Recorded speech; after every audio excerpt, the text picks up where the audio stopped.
যার কারণ অধিষ্ঠান হইলেন অবনি ভুবন। আর কলি যুগে নারায়ণ পূজার কারণ অধিষ্ঠান হইলেন করিয়া ভ্রমণ। আর দরিদ্র ব্রাহ্মণ ছিল মথুরায়, না জানে সুখের লেশ দুঃখে কালো যায়।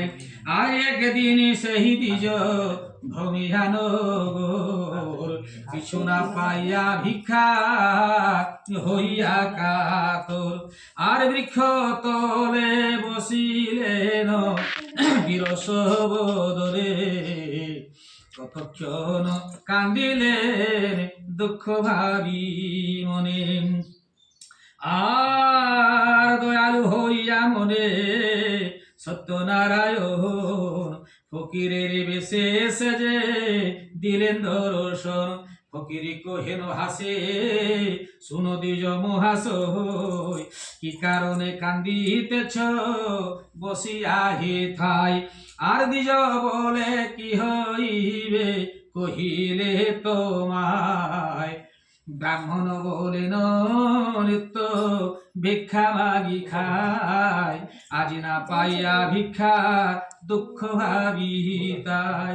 আর ফকির কহেন দ্বিজ যাও নিজ পুর, আমারে পুজিলে তব দুঃখ হবে দূর। আর বিপ্র বলে নিত্য পুজি শিলা নারায়ণ, তাহা ভিন্ন না করিব যবনা চরণ। আর ফকির কহেন হাসে শুনো দ্বিজ পুরাণ কোরআন কিছু নহে বতান্তর। যেই রাম সেই রহিম নামে কহ, ত্রিভুবনে এই দুই জানিবে নিশ্চয়। আর বলিতে বলিতে কথা অখিলের পতি, শঙ্খ চক্র গদা পদ্ম হল চারি হাত। এরূপ দেখিয়া দ্বিজ পড়িল ধরণী, কহিল অনেক স্তব গদ গদ বাণী। আর গদ গদ বাণী। আর দেখিতে দেখিতে পুন ফকির হইল, তাহা দেখি দ্বিজবর আশ্চর্য বাণীর। আর ব্রাহ্মণ বলেন প্রভু পুজিব তোমায়, কি রূপে পুজিব বল ধরি তব পায়।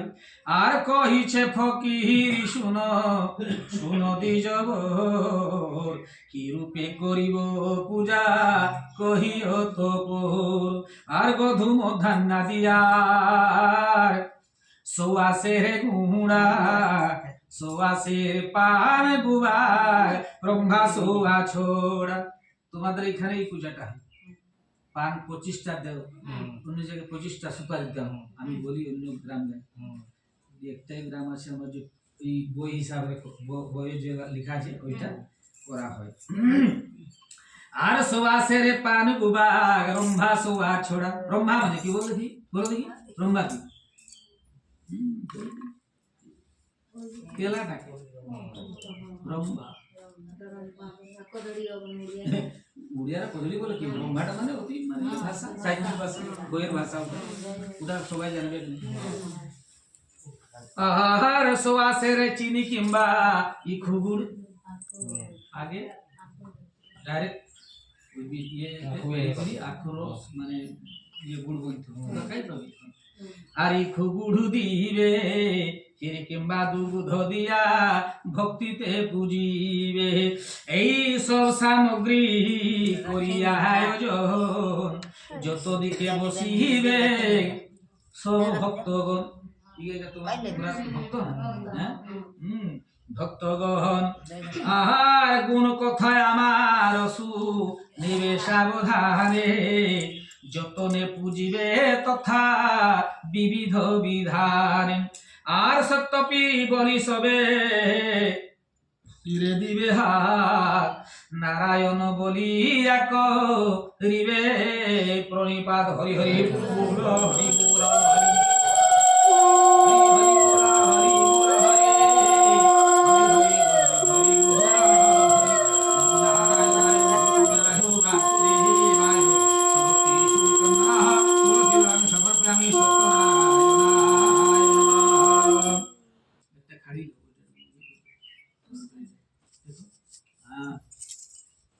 মাথাটা নোয়া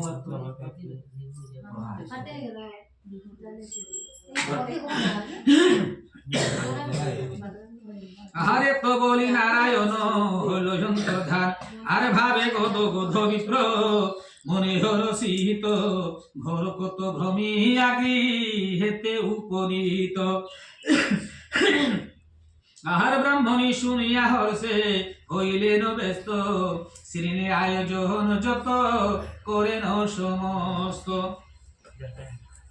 আহার যথা বিধি পুজিলেন নারায়ণ পদ রাতারাতি ব্রাহ্মণের অতুল সম্পদ আর কাঠুরিয়া গণস বিস্মিত হইল ভক্তি করে দ্বিজ হরে জিজ্ঞাসা করিল দ্বিজ মানে কি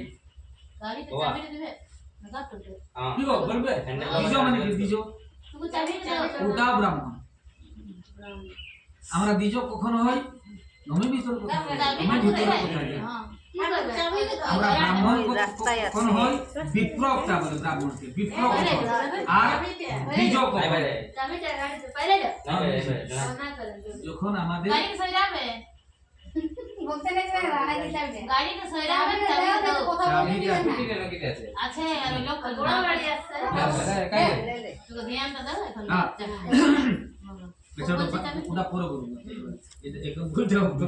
আর শ্রীনি শুনি বিপ্র কহিলেন বিধান সমস্ত কাকুরিয়া গণ দেখি হইল বড় ব্যস্ত আর শ্রীনি করিল তারা সহিত প্রকার দুঃখ দূর হইল আনন্দ ঘরে ঘর আর অতঃপর সদানন্দ সাধু একে জন কাঠুরিয়ার সম্পত্তি দে কিয়া হৃষ্ট আর জিজ্ঞাসিয়া দয়ন্ত বৃত্তান্ত জানিল শুনিয়া সাধুর মনে ভক্তি উপজিল আর সাধু বলে অপ্রতুল্য নাহি অন্য ধনে কন্যা নাই দুঃখতায় সদা হই মনে কন্যা রত্ন বলে এখন কেউ আর কন্যা কারো প্রভু বেটা খালি বেটাই কি বলছি আমার ধন সম্পত্তি দরকার নেই বেটা একটা কন্যা যদি হয় আমি বহুত খুশি হতি তো কন্যা রত্ন বলে কন্যাকে কে বলে রত্ন ওয়ার থেকে বড় জিনিস সংসারে কিছু নাই তোর যদি যোদ্ধা বেটা হোক যদি বিটি নাই হোক তোর বেকার এই ঘরটাই বেকার কন্যাদান নেই কারো কারো কারো একটা কন্যাকে দান করতে হবে তবে তুই শুদ্ধি হবে না তোর পবিত্র না তোর জন্মটাই কারো মানুষ ডিগ্রি এখন এখন বিটিকাকে দমে ইয়ে করছে নাই দরকার সংসার থাকে হ্যাঁ সংসারটা থাকবে কি ওই তো কষ্ট পাচ্ছি আমরা বেটার বউ পাচ্ছি না কিসের তবে তো বুঝছে না লোক আহার নারায়ণ যদ্যপি আমারে জনমে তো নয়া নারায়ণে পুজিব আমি শ্রেণী অগ্রে দিয়া মন্নত করলো মানসিক আমার যদি একটা কন্যা হয় আমি শ্রেণী ভোগ করি পূজা করব আহারে তো বলি গেল চলি সাধু অঙ্গীকারী যথাকালে জন্মে কন্যা পরমা সুন্দরী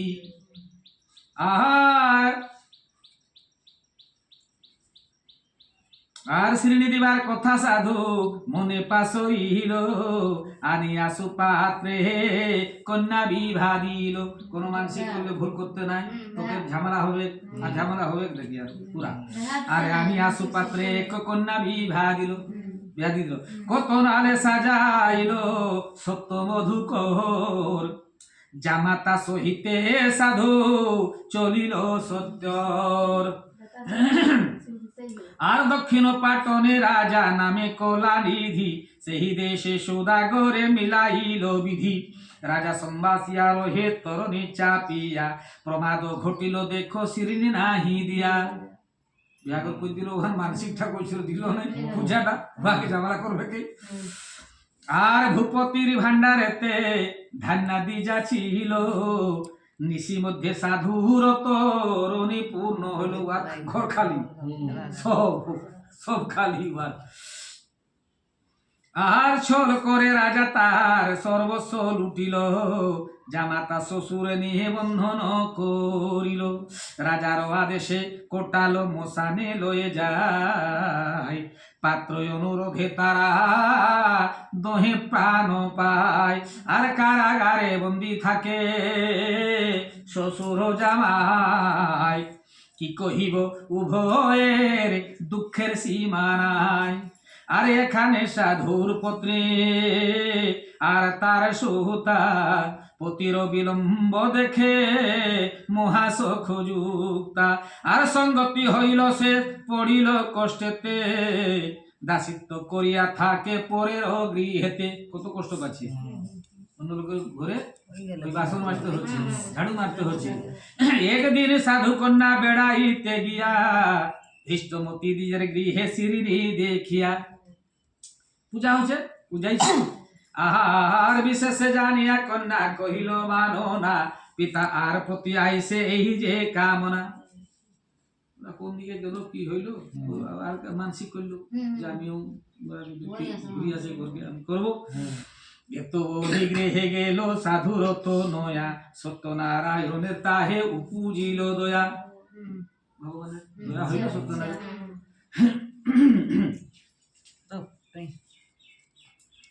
আর শ্বশুর জামাই যথা বন্দি কারাগারে, নারায়ণ স্বপ্নে কই সেই রূপতিরে। আর শুনো রাজা মহাতেজা আমার বচন, কলিযুগে পূজ্য আমি সত্য নারায়ণ। হরি হরি বল, হরি হরি বল, হরি বল, হরি হরি হরি বল, হরি বল, হরি নমো নারায়ণায় বসুদেবায় বাসুদেবায়, শ্রী তুলসী সর্বদানি শ্রী শ্রী সত্যনারায়ণায় নমঃ। কলিযুগে তিনটি কি চারটি জিনিসই নেয়, বইয়া করলে